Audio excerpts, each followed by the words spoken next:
எங்கே செல்லுவேன் அப்படின்னு, பணத்தை தேடி எங்கே செல்லுவேன் அப்படின்ற நிலைமை.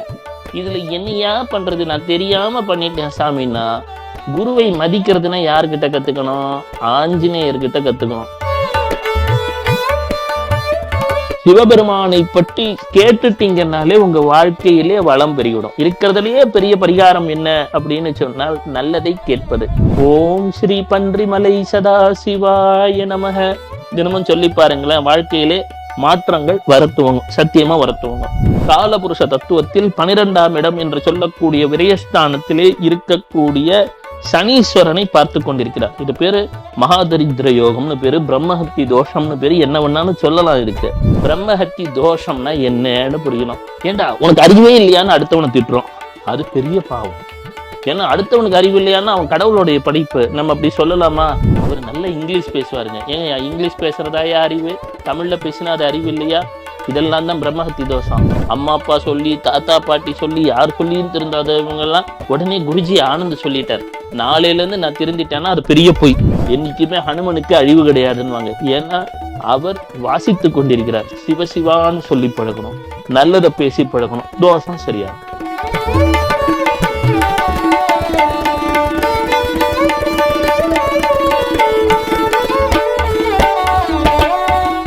அனைவருக்கும் அன்பான வணக்கம்.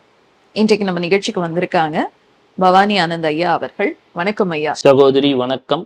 வெள்ளைக்கொம்பன் விநாயகனது பேரொரு கருணையினாலே ராணி ஆன்லைன் நேயர்கள் வாழ்விலே அனைத்து நலமும் வளமும் பெருகட்டும். கேள்விகளை தொடரலாம், சொல்லுங்கம்மா. கேள்விகளை தொடர்றதுக்கு முன்னாடி புது வரவா ஒருத்தவங்க வந்திருக்காங்க. இதுக்கு முன்னாடி வந்து 2 கணேஷா வந்துட்டு இருந்தாங்க, அப்புறம் ஆஞ்சி சேர்ந்தாரு, இன்னைக்கு புது வரவா வந்திருக்காங்களே, இவங்களை பத்தி சொல்லுங்க. ஆமா, இவர் பேர் பன்றிமலையான் அப்படின்னு பேரு. இந்த பன்றிமலை என்ற திருத்தலம் மிக மிக சிறப்பு வாய்ந்தது. இந்த காலகட்டத்துல அடியவர்கள் அனைவரும் அறிந்திருக்க வேண்டிய ஒரு பெயர். சிவபெருமான் 64 திருவிளையாடல்களை விளையாடினார் மதுரையன் பதியிலே என்று நாம் கேள்விப்பட்டிருக்கிறோம். இந்த 64 திருவிளையாடல்கள்ல ஒரே ஒரு திருவிளையாடல் மட்டும்தான் அதுக்கு சற்று வெளியிலே தன்னுடைய சக்தியினை வெளிப்படுத்தி உலகத்திற்கு தான் பரம கருணாமூர்த்தியாக இருக்கக்கூடிய நிலையை சொல்லி இருப்பார். சிவபெருமானை பற்றி கேட்டுட்டீங்கன்னாலே உங்க வாழ்க்கையிலே வளம் பெருகிடும். இருக்கிறதுலயே பெரிய பரிகாரம் என்ன அப்படின்னு சொன்னால், நல்லதை கேட்பது. நல்லதை காதால் கேட்கும் பொழுது நம் ஜாதகத்திலே 3ஆம் இடம் என்று சொல்லக்கூடிய வீரியஸ்தானம் நமக்கு நன்மையை செய்ய துவங்கும், அதனாலே லாபம் பெருக துவங்கும். அதுல இருந்து 9ஆம் இடம். அப்போ சிவபெருமான் பரம கருணையினாலே பன்றியாக, வராகமாக, வராகம்னு சொன்னா பூமியிலிருந்து எல்லாவற்றையும் மேல் நோக்கி எடுத்து வருவது. வராகம் என்று சொன்னால் ராகுவின் தன்மை வாய்ந்தது. வராகம் இப்போ ஏன் தேவைன்னா, ராகு சதயத்திலே சஞ்சாரம் செய்து கொண்டிருக்கிறார். அவன் வாழ்க்கையில படாறுபாடு பட ஆரம்பிச்சுட்டாங்க. அப்போ இந்த வராகம் என்று சொல்லக்கூடிய நிலையிலே அவர் ஒரு தாயாக மாறி பன்றி குட்டிக்கு அருள் செய்த இடம் பன்றிமலை என்று சொல்லக்கூடிய திருத்தலம். இந்த பன்றிமலை திருத்தலத்திலே பன்றிமலை சுவாமிகள் என்று சொல்லக்கூடிய முருகனின் அம்சாவதாரம் தோன்றிய ஒரு இடம். இந்த ஒரு குறிப்பிட்ட காலகட்டத்திலே இவருடைய வழிபாடு ஏன் மிக மிக முக்கியம் என்றால், 80 வருடங்கள் முன்னால் ஜெயகாந்தி நாயுடு என்று ஒருவர் இருந்தார். அவரிடம்தான் ஸ்ரீ சுகபிரம்ம மகர்ஷியுடைய ஜீவநாடி ஒரிஜினலாகவே இருந்தது அந்த காலத்துல. அதிலே அவர்கிட்ட இவருடைய ஜீவநாடி ஒரிஜினலா இருந்ததுன்னா, அதாவது ஜெயகாந்தி நாயுடுன்னு ஒருவர் இருந்தார். ஒரு 80 வருடங்கள் முன்னாலே கடலூரிலே. அவர் பார்க்க போறாங்க அப்படின்னு சொன்னா, வரத்துக்கு முன்னாடியே ஒரு மனிதனை பத்தி எழுதிடுவார். இன்னைக்கு இத்தனை பேர் இத்தனாம் தேதிக்கு வருவாங்க, அந்த கிராமத்துல அவரை தொட்டி பிலாலில சந்திக்க வருவாங்க, வந்தவருடைய பெயர் இதுவாக இருக்கும், வந்தவருக்கான பலன் இதுவாக இருக்கும்னு எழுதி வச்சிருவார். ஏன்னா அவர் விவசாயி, வேலை செய்ய போயிருவார். வந்தவனுக்கு அந்த பேப்பரை மட்டும் எடுத்து நீட்டிட்டு அவர் பாட்டுக்கு வேலையை பார்க்க போயிருவார். அதுல திறந்து பார்த்தா அவர் கேட்க வந்த அத்தனை கேள்விக்கும் அதுல பதில் இருக்கும். நீ உன் பேரு சோ சோ, உன்னோட மம்மி டாடி இது, நீ இதுதான் பேனால எழுதி வச்சுட்டு போயிடுவார். உங்களுக்கு அப்பேற்பட்ட அருளாளர் அவர். இப்பொழுது நிகழும் சூழ்நிலை பற்றி சொல்லி 2026 இப்படி நடந்துரும். நடந்துட்டா பன்றிமலை சுவாமிகளை பற்றி அடிக்கடி நினைக்க துவங்கினால் பிரச்சனைகளுக்கு தீர்வு கிடைக்கும்னு எழுதி வச்சிருக்காரு. இந்த 6 வருடங்கள்ல முக்கியமான வழிபாடு காப்பாத்தணும், இவரோட வழிபாடு காப்பாத்திடும். அதனாலதான் இப்ப அவரை பத்தி ரொம்ப அதிகம் பேசுறேன். ஓம் ஸ்ரீ பன்றிமலை சதா சிவாய நமக தினமும் சொல்லி பாருங்களேன், வாழ்க்கையிலே மாற்றங்கள் வரத்துவங்க, சத்தியமா வரத்துவங்க. இப்ப பார்த்தேன், தம்பியை பார்த்ததும் காதலாகி கசிந்துருகி கண்ணீர் மல்க ஓதுவார் தம்மை உய்விப்பது நீருன்னு சொல்லுவாங்க இல்லையா, அந்த திருநீற்றை நீ தடவி பார்த்தேன். ஆஹா, நம்ம வீட்டு பையன் இங்க இருக்கான்பான்னு இவனுக்கு பன்றிமலையான்னு பேர் வச்சுட்டேன். இப்போ ஏன் இந்த காலகட்டத்திலே உங்களுக்கு இத்தனை இடர்பாடுகள் அப்படின்னா, குரு எல்லாரும் சொல்றான் உச்ச குருங்க சார். சார் குரு அவரோட சொந்த நட்சத்திரம் நிக்கிறான் தலைவா, கடக ராசிங்கன்றான். ஆமா, இந்த குரு பயிற்சி ஆனா 5 மாசத்துக்கு தான் 6 மாசத்துக்கு தான் 6 மாசத்துக்குமா? அது என்ன சார்? இது என்னன்னா சூப்பர் ஆக்சிலரேட்டட் குரு, அப்படியே ஹை ஸ்பீட்ல போயிட்டு இருக்காரு. டீச்சர் வந்து எல்லாரும் மிதிக்கிறதுக்காக வந்துட்டு இருக்காரு, கிளாஸ் அப்படி எடுத்துக்கணும். இந்த பக்கம் கேத்து வந்துட்டு இருக்கு, கேத்து சொந்த நட்சத்திரத்துல நின்றுட்டு இருக்கு. எல்லா கிரகங்களுமே குரு ராகு கேத்துக்கு கீழே அடைவு பெற்றுட்டா எந்த ஒரு பரிகாரமும் அவ்வளவு ஈஸியா பலிக்காது அந்த காலகட்டத்துல. இப்போ ராகு சதயத்துல வந்துட்டு இருக்கு, கேது இங்க நின்றுட்டு இருக்கு மகத்துல பித்ருக்களோட நட்சத்திரத்துல. குருவானவர் சூப்பர் ஆக்சிலரேட்டட் மூமெண்ட்ல 9ஆம் பார்வையாக காலபுருஷ தத்துவத்தில் 12ஆம் இடம் என்று சொல்லக்கூடிய விரயஸ்தானத்திலே இருக்கக்கூடிய சனீஸ்வரனை பார்த்து கொண்டிருக்கிறார். இது பேரு மகாதரித்திர யோகம்னு பேரு, பிரம்மஹத்தி தோஷம்னு பேரு, என்ன வேணாலும் சொல்லலாம். இருக்கு இது என்ன ஒண்ணுதானா மகாதரித்திர யோகம்? ரெண்டு கம்பைன் பண்ணீங்க. இது எப்படின்னா, நம்ம கடைக்கு போறோம், பட்டர்ஸ்காட்ச் ஐஸ்கிரீம் இருக்குது, பக்கத்துல காஃபி கேரமல் இருக்கு, ரெண்டு ஸ்கூப்பையும் மிக்ஸ் பண்ணி தராங்க இல்லையா ஒரு டேஸ்ட், அது போல இது ரெண்டு பிரச்சனையும் சேர்த்து கொடுத்துருக்கிறாரு. அப்படின்னா இந்த ஜெனரேஷன் உங்களுக்கு இதை தாங்குற திறமை இருக்குன்னு பிரபஞ்சமே முடிவு பண்ணிருக்கு. இதை ஒரு பாசிட்டிவா சொல்லணும்னா, மிதிக்கிறதுனா ஒத்த மிதிக்கிறான்னா நீங்க சாதாரண ஆள், 2 பேர் வந்து மிதிக்கிறான்னா நீங்க நிஜமாலுமே பெரிய ஆள் தானே. அப்ப அந்த மாதிரி அதனால உலகம் தள்ளாட்டத்துல இருக்கு. சரி, இந்த யோகத்துக்கு தான் என்னதான் பண்றது? நான் சொன்ன மாதிரி யோகம்னா யோகம் இல்லை, பிரம்மஹத்தி தோஷம்னா என்னன்னு புரியணும். ஏண்டா உனக்கு அறிவே இல்லையான்னு அடுத்தவனை திட்டுறோம், அது பெரிய பாவம். ஏன்னா அடுத்தவனுக்கு அறிவு இல்லையான்னு அவன் கடவுளுடைய படைப்பு, நம்ம அப்படி சொல்லலாமா? ஆனா அதுக்குன்னு சொல்லாமலா சார் இருக்க முடியும்? ஆபீஸ்ல வேலை செய்யறேன், நான் எல்லாரையும் நீங்க நல்லா இருக்கீங்க தலைவா, இப்படிதான் தலைவா பண்ணணும்னா எனக்கு மேல இருக்கிற ஹெச்ஆர் என்ன வந்து ஆடாமல் ஆடுகிறேன்னு என்ன அலைய விட்டுருவாரு சார் அப்படின்னு. நியாயமான பேச்சுதான். அதே மாதிரி நம்ம பள்ளியில் படிக்கும்போது சும்மாவா இருக்கும், இந்த வாத்தியார் சரியில்லைப்பா அப்படின்னும். பாத்ரூம் போன உடனே அந்த செவுத்துல நம்ம புத்தகத்துல பாடத்தை எழுதுறோமோ இல்லையோ, வாத்தியாரை பத்தி 2 வார்த்தை எழுதி வச்சிருப்போம். இது எல்லாம் கடவுள் நோட் பண்ணி வச்சிருப்பார். அவருக்கு எல்லா இடத்துலயும் சிசிடிவி கேமரா போல கண்கள் உண்டு. இதுதான் நீங்க ரியலைஸ் பண்ணணும். உடனே மாப்பிள்ள இவன் கணக்குல 2 கர்மாவை சேர்த்து ஆட் பண்ணிரு, இன்னும் கொஞ்சம்னு ஆட் பண்ணி பார்த்தா அந்த காப்பியே கசந்து வடிகிறது. இதுதான் வாழ்க்கையா போயிருச்சு. திஸ் இஸ் கால்ட் அஸ் பிரம்மஹத்தி தோஷம். குருவை கிண்டல் பண்ணா வர்றதா இது? குருவை கிண்டல் பண்ணா நீங்க இப்படி தெரிஞ்சுக்கோங்களேன். வீட்டுல குருன்னு நம்ம உடனே என்ன நினைக்கிறோம், ஏதோ சாமியாரை தான் குருன்னு நினைக்கிறோம். நமக்கு சைக்கிள் ஓட்டி சொல்ல கொடுத்தவனும் குரு தான், வீட்டுல டீ காஃபி போட சொல்லி கொடுத்தவனும் குரு தான், நமக்கு திருட்டுத்தனமா கட்டடிக்க சொல்லி கொடுத்தவனும் ஒரு விதத்துல குரு தான். ஆனா இந்த குருவெல்லாம் நம்ம என்ன பண்றோம், கிண்டல் பண்றோம், லொல்லு பேசுறோம். இதெல்லாம் பார்த்துட்டு இயற்கை வச்சிருக்கோம், இருடா மாப்பிள்ள ஒரு நாள் உங்களை எல்லாம் வச்சு மிதிக்கிறேன் அப்படின்னு. தட் இஸ் பிரம்மஹத்தி தோஷம். இப்ப அதுதான் நடந்துட்டு இருக்கு. இந்தியாக்கா இப்ப உலகத்துக்கே நடக்குதுங்க. நமக்கு ஏன்னா நம்ம இந்தியா கடகராசி, தமிழ்நாடும் கடகராசி. எனவே இப்பொழுது சிறப்பு கவனத்தை ஆசிரியர் நம் மீது செலுத்துகிறார். அப்ப இதுல என்ன பண்றதுன்னா, இந்த பிரம்மஹத்தி தோஷம் தமிழ்நாட்டு பீப்புள் இந்தியாவை கொஞ்சம் கவனிக்க ஆரம்பிச்சிருக்கு.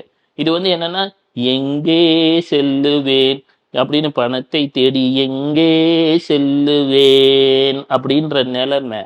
இதுல என்னையா பண்றது, நான் தெரியாம பண்ணிட்டேன் சாமின்னா. குருவை மதிக்கிறதுனா யாருக்கிட்ட கத்துக்கணும்? ஆஞ்சநேயர்கிட்ட கத்துக்கணும். எந்த சூழ்நிலையிலையும் ராமர் காட்டுக்குள்ளே சென்றார், சீதையுடன் சென்றார். நாம இருந்தா என்ன பண்ணிருப்போம், இந்த ஆள் பக்கத்துக்கு சிம்பிளா இருக்காங்க, இந்த ஆள்கிட்ட ஒரு நல்ல விஷயம் இருக்குமான்னு யோசிப்போமா மாட்டோமா? நான் இப்படி சொல்றேன். நம்ம டீச்சரே வந்தாருன்னா, ஒரு கார்ல இறங்கி வந்தாருன்னா அந்த ஆளை வாத்தியார்னு மதிப்போம்.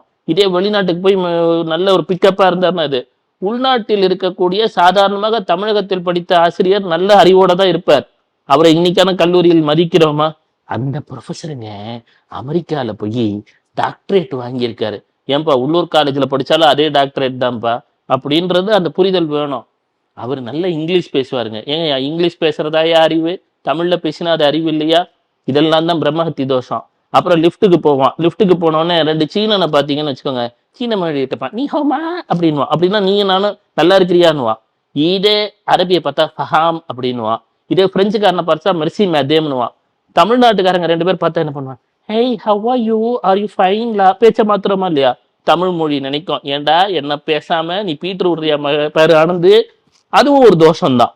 தாய்மொழி மதிக்காமல் விட்டாலும் அதுவும் பிரம்மஹத்தி தோஷம் லிஸ்டில் தான் சேர்ந்து விடும். நம்மை வளர்த்து ஆளாக்கிய அறிவுடைய விஷயங்களை நாம் மதிப்பது கிடையாது, அது எல்லாம் பிரம்மஹத்தி தோஷம் என்கிற லிஸ்டிலே சேர்த்து விடுகிறார்கள். அந்த பிரம்மஹத்தி தோஷம் நிவர்த்தி ஆகணும்னா என்ன பண்ணணும்? இது சரியான தருணம்.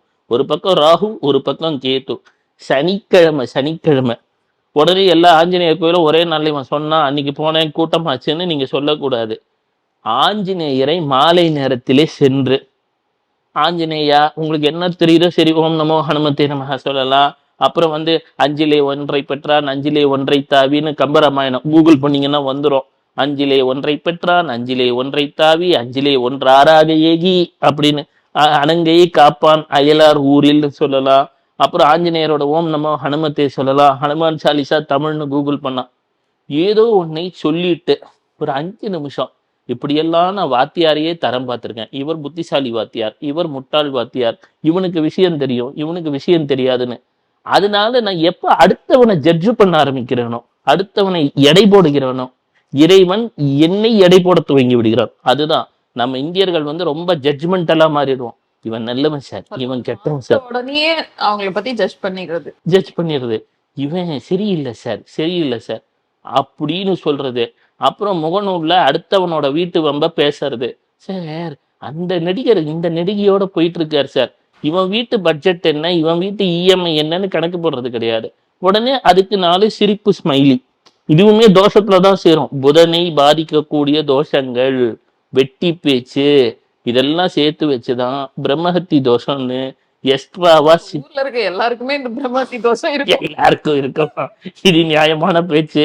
எல்லாருமே என்ன சொல்லுவாங்க, ஒன்னு ரியாக்ட் பண்ணிருப்பாங்க, இந்த மாதிரி கமெண்ட்டுக்கு பாதி பேர் ரியாக்ட் பண்ணிருப்போம். இது இப்படி சொல்றேனே, ஆடிய காலும் சமூக வளத்தில் பேசிய வாயும் நிக்காதுன்னு. இது தெரிஞ்சுக்கோங்க, இதெல்லாம் நிக்காது, ஏதோ ரியாக்ட் தானே பண்ணிருப்போம். இந்த நேரத்துல ஆஞ்சநேயத்தை போய், ஆஞ்சநேயா என்ன மன்னிச்சிரு, தெரிந்தும் தெரியாமலும் ஏதோ செஞ்சுட்டேன், இனிமே திருந்த பாக்குறேன். ஏன்னா கட்டாயம் யாரும் திருந்த மாட்டாங்க. உடனே நான் சொல்லிட்டேனால அம்மா அப்பா சொல்லி தாத்தா பாட்டி சொல்லி யார் சொல்லியும் திருந்தாதவங்க எல்லாம் உடனே குருஜி ஆனந்த் சொல்லிட்டார், நாளையில இருந்து நான் திருந்திட்டேன்னா அது பெரிய பொய், நடக்கவே நடக்காது. ஆனா ஒரே ஒரு விஷயம் தெரியாம பண்ணிட்டேன் ஆஞ்சநேயரா, இந்த இருந்து திருந்த ட்ரை பண்றேன்னு ஒரு 1/2 மணி நேரம் திருந்துவீங்க, அவ்வளவுதான். இது மாதிரி வாரம் ஒரு 4-5 வாரம் போயிட்டு வந்தால் உங்களுக்கு ஒரு மாற்றம் நிகழும். ஏன்னா சனிக்கிழமை தெரியாம செஞ்சுதான் இனிமேல் செய்ய மாட்டேன், மன்னிப்பு செய்ய திருந்துறேன் சொல்லிட்டு உண்மையிலே திருந்த ட்ரை பண்ணோம்னா இந்த பிரம்மஹத்தி தோஷம் நிவர்த்தி ஆகும். அதனாலதான் ஆஞ்சநேயர் எதையுமே பேசாம ராம் ராம் ராமனர். ஏன்னா ராமநாமத்துல என்ன இருக்குன்னா, நாராயணன் என்று சொல்லக்கூடிய நலம் தரும் நாராயணன்றதுல 2ஆம் எழுத்தான ரா.